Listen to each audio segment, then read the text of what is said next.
आज का ये जो हमारा वीडियो है तेलंगाना इकोनॉमी का सबसे फर्स्ट वीडियो बोल सकते हैं आप, क्योंकि इस वीडियो में हम लोग लेटेस्ट जो तेलंगाना इकोनॉमी का जो इन्फॉर्मेशन है, जिसको हम लोग तेलंगाना सोशियो इकोनॉमिक आउटलुक, जो गवर्नमेंट की तरफ से तेलंगाना इकोनॉमी पर जो लेटेस्ट डेटा के साथ जो भी रिपोर्ट या बुक आती, वो ये किताब है। और ये जितने भी तेलंगाना इकोनॉमी पे किताबें होती, वो सब इसी किताब से लिए जाते। यानी जितने भी बड़े से बड़ा पब्लिशर हो, वो जो डेटा लेता इसी बुक से लेता। तो ये गवर्नमेंट की किताब है, हर साल जारी की जाती, तो उसी किताब से हम लोग तेलंगाना इकोनॉमी को पढ़ेंगे। और ये हमारा जो ये वीडियो है ग्रुप 2 और ग्रुप 3 के एस्पिरेंट्स के लिए निहायत ही ज़्यादा अहम है, क्योंकि तेलंगाना इकोनॉमी का लेटेस्ट डेटा के साथ वहाँ पे क्वेश्चंस आने वाले हैं। तो आपसे गुजारिश है कि अगर आप चाह रहे हैं कि तेलंगाना इकोनॉमी के कुछ बेसिक कॉन्सेप्ट्स को समझें और अच्छे से नॉलेज को गैदर करें, तो ये वीडियो आपके लिए है। और अगर बाज़ लोग ऐसे हैं जो ये समझते हैं कि 2-3 मिनट में सब कुछ वन लाइनर इन्फॉर्मेशन दे दो और सब समझ में आ जाए, तो उनसे मैं माजरत ख्वाह हूं कि ये वीडियो आपके लिए नहीं है। आप कोई दूसरा वीडियो देख सकते हैं। ये एजुकेशन वीडियो है, तो प्लीज़ गुजारिश है कि इसको थोड़ा सा वक्त दीजिए।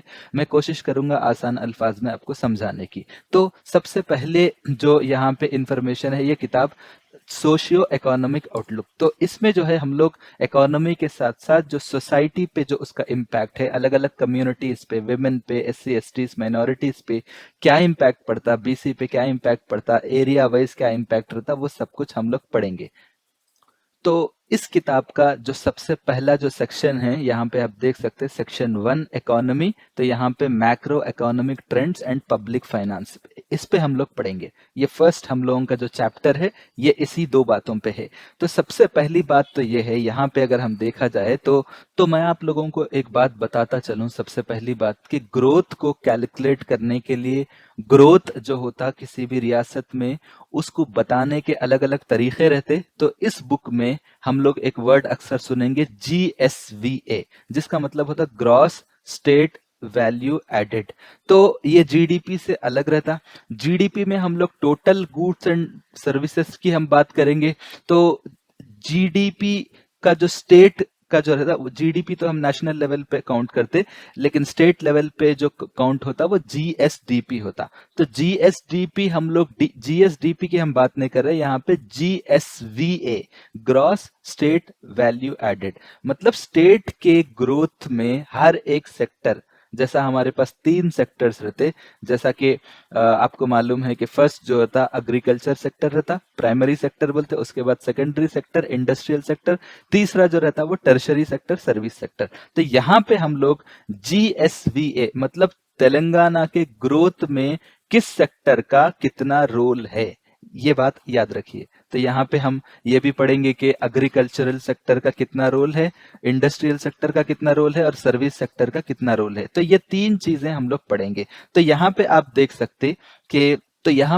सकते कि जीएसवीए का बार बार यहाँ पे जिक्र आ रहा। तो जीएसवीए क्यों काउंट कर रहे हैं, जीएसडीपी क्यों नहीं ला रहे हैं बोले तो जीएसडीपी में डबल एंट्री हो सकता, यानी एग्रीकल्चरल सेक्टर का ग्रोथ और इंडस्ट्रियल सेक्टर का ग्रोथ हो सकता कि इसके कंपोनेंट्स, इसके जो ग्रोथ में जो अज्जा हैं, हो सकता डबल एंट्री हो, लेकिन जीएसवीए में ऐसा नहीं रहता। जीएसवीए थोड़ा अलग रहता। तो मिसाल के तौर पे यहाँ पे एक एग्जाम्पल भी दिया गया है इस किताब में, कि मिसाल के तौर पे यहाँ पे ये है कि जीवीए जो रहता वो ये रहता कि जो एक स्टेट का ओवरऑल आउटपुट मतलब ओवरऑल आउटपुट कैलकुलेट करने के लिए इसको, इस पैरामीटर जीवीए को यूज करते। और ये कैसा कैलकुलेट होता, यहाँ पे जितने भी total value of units, total output में से जो इंटरमीडिएट गुड्स एंड सर्विसेज रहते, उसका जो वैल्यू रहता उसको हटा देते। मिसाल के तौर पे एक कंपनी है जो कि आपको ऑरेंज का जूस बेचती, तो ऑरेंज का जूस बेचती है वो कंपनी, तो ऑरेंज का जूस बेचती है, तो उसको क्या करना पड़ता कि जूस बेचने के बाद जो पैसा आता, मिसाल के तौर पे 50 रुपए या 100 रुपए उसको अगर मिल रहे हैं, तो हम लोग ये उसका वैल्यू काउंट करने के लिए उसके ऑरेंजेस का वैल्यू हटा देते कि कितने में वो लोग ऑरेंजेस लिए। हो सकता है वो 30 रुपए में ऑरेंज लिए होंगे और उसका जूस बना के 50 रुपए में बेचे होंगे। तो हम 50 रुपए को तो देखेंगे,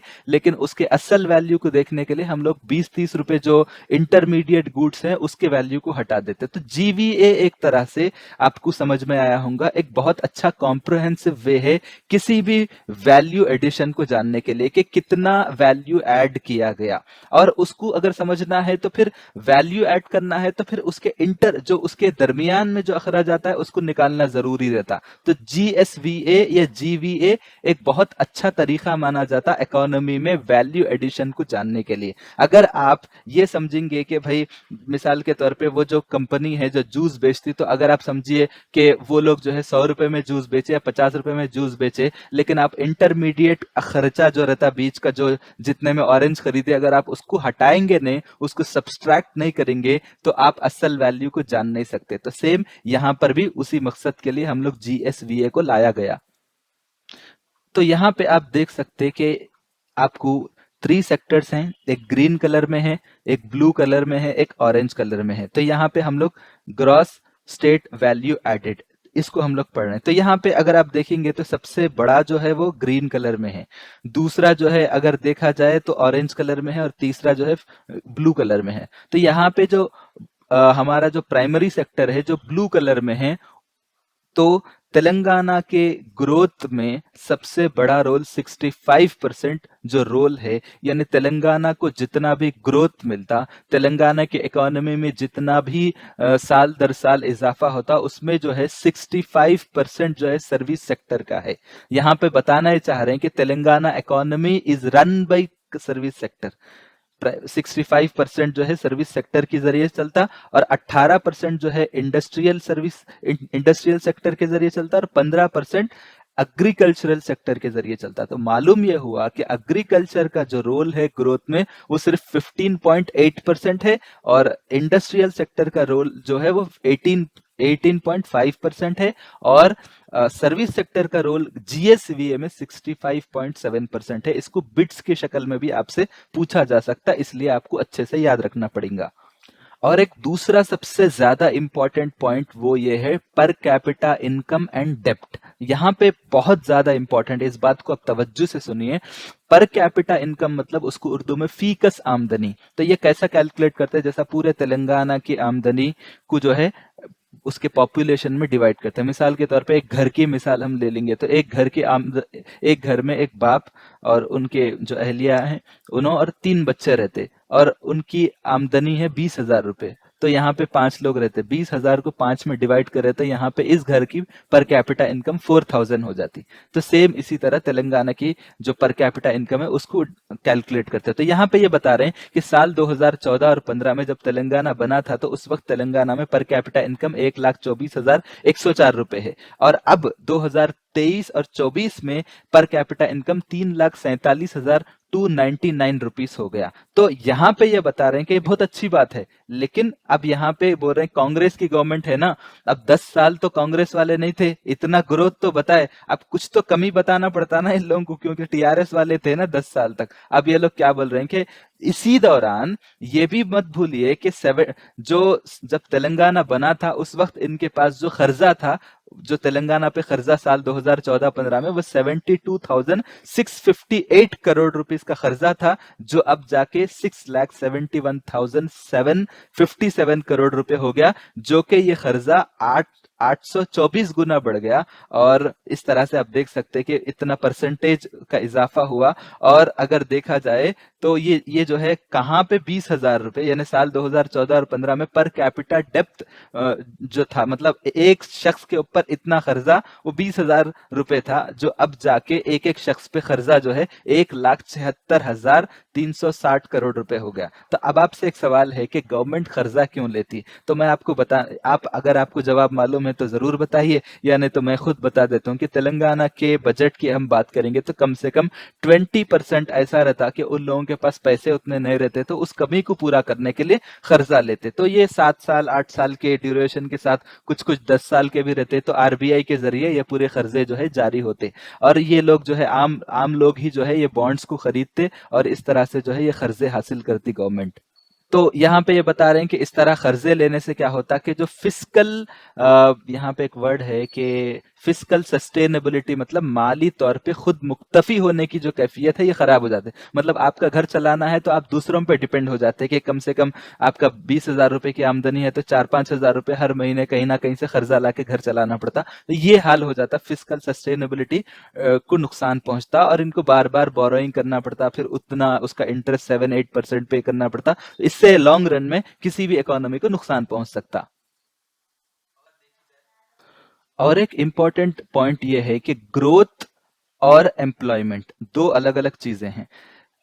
अगर हम ग्रोथ की बात करेंगे तो सर्विस सेक्टर सबसे टॉप पे है, यानी जितना भी आपके मतलब आपकी आमदनी में इजाफा हो रहा उसमें सबसे ज्यादा रोल अगर किसी बात की है तो वो सर्विस सेक्टर का है। यानी तेलंगाना में जो भी ग्रोथ हो रहा वो सर्विस सेक्टर के जरिए हो रहा, जो भी जो है आपको जो आपके जो इकोनॉमी में इजाफा हो रहा उस वो सर्विस सेक्टर की वजह से है। लेकिन एम्प्लॉयमेंट अगर कौन सा सेक्टर दे रहा अगर उसकी बात करेंगे तो सबसे नंबर 1 पोजीशन पे आता एग्रीकल्चर सेक्टर, जो कि 47.3% का जो एम्प्लॉयमेंट है पूरे स्टेट में, जो भी एम्प्लॉयमेंट रोजगार है पूरे जॉब्स को अगर देखा जाए तो उन जॉब्स में जो है 47% जो है आपको एग्रीकल्चर सेक्टर के जरिए से ही जनरेट हो रहे क्रिएट हो रहे हैं। ये बात आप अच्छे से याद रखिए। इसीलिए अगरचे के ग्रोथ में यहाँ पे आपके सामने ग्रोथ है, देखिए ग्रोथ में जो है अगरचे के एग्रीकल्चर सेक्टर 15.8% है, उसके बावजूद क्यों हर गवर्नमेंट जो है रैतू रैतू किसान किसान बोलते हैं? क्योंकि अभी भी देश में तो आई थिंक 50% से भी ज्यादा हमारे देश की जो आबादी है एग्रीकल्चर पे डिपेंड है, इसीलिए बार बार किसान किसान बोलते हैं। क्योंकि अगरचे के ग्रोथ में जीडीपी में इसका शेयर कम है लेकिन एम्प्लॉयमेंट में इसका शेयर सबसे ज्यादा है, इसलिए अगर उस तबके को नाराज करेंगे तो आपकी खैर नहीं रहती। तो यहाँ पे वही बात है कि तेलंगाना में भी 47.3% जो है एम्प्लॉयमेंट एग्रीकल्चर सेक्टर के जरिए जनरेट हो रहा और गुज़िश्ता साल उसका जो जीवीए ग्रोथ है वो 4% है। ठीक है, यहाँ पे शेयर है, ये जीवीए का शेयर है और ग्रोथ अगर देख कितना दर्ज किया गया 4%। सेम इंडस्ट्रियल सेक्टर कितना ग्रोथ दर्ज करा 10%। इसी तरह सर्विस सेक्टर का ग्रोथ कितना दर्ज हुआ 14%, 14.6%। तो आप याद रखिए कि इकोनॉमी में शेयर अलग है, ग्रोथ का परसेंटेज अलग है। शेयर मतलब पूरे इकोनॉमी में किसकी कितनी हिस्सेदारी है, ग्रोथ मतलब गुज़िश्ता साल के मुकाबले में इस साल कितना ग्रोथ हुआ। तो बिट्स के फॉर्मेट में आपसे पूछा जाता 4-5 पॉइंट दे के बोलता कि इसमें सही क्या है या इसमें गलत क्या है, इस तरह से आपको आइडेंटिफाई करना है। आई होप आज का ये लेसन आपको क्लियर है। Thank you so much.